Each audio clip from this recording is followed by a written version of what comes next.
Doug Maurice along with Bill Landis and Ari Wasserman talking words.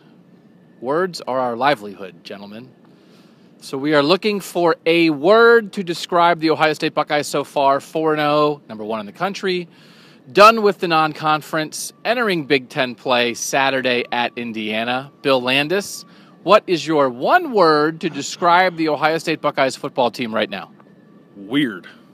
This season to me has been very weird because I don't know, it's just like they play Northern Illinois and have less than 300 yards of offense, and like you see all the pieces there. It seems like they should be like picking up where everything was last year, and it hasn't, and there's been a myriad of reasons that we've been given, but for the general vibe to me is just that this team has been very weird and maybe took a step in a direction of not being so weird last week.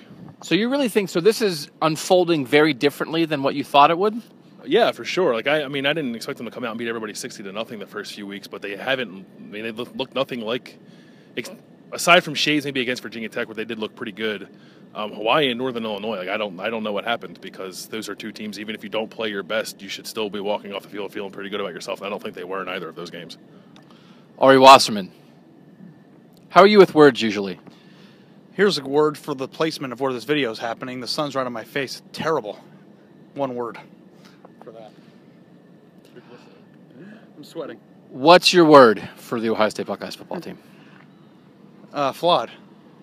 And because Bill said he didn't think Ohio State was going to come out and win 60-0 for the first three games, I did.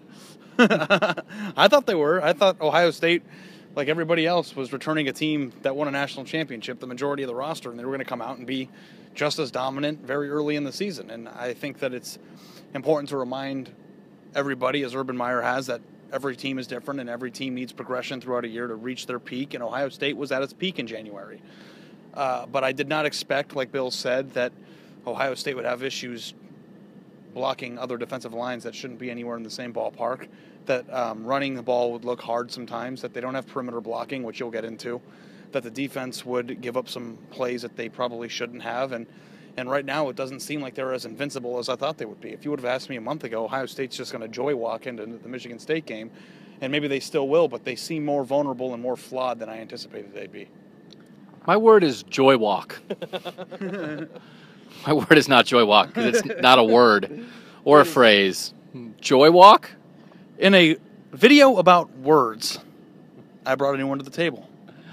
Okay, believe it or not, I think you guys are both too negative about this team right now. Because I think lots of times people perceive me sometimes to be negative about this team, more negative than maybe need be.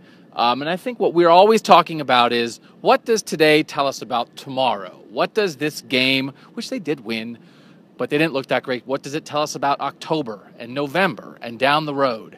And I guess my question for weird and flawed is, especially flawed to me is like something that is wrong with this team that like maybe can't get fixed. Do you feel like there are things like, man, they just have flaws? This is the flaw that they're going to be dealing with in November. Do you think there are flaws that are going to maintain themselves through 2 months of this season? Why didn't you give me a thesaurus before the video? I know. That's okay. My word is what do you want from me? Uncertain. And I think that's because, not what we think of them, but I feel like they still don't exactly know what they want to do with everything. This talks about the quarterback decision, which I think is settled. We talked about that after the game Saturday. I think Cardale Jones is the guy, but that it took 4 games for that to happen is a little uncertain. I feel like they still are trying to figure out who to get the ball to in which ways.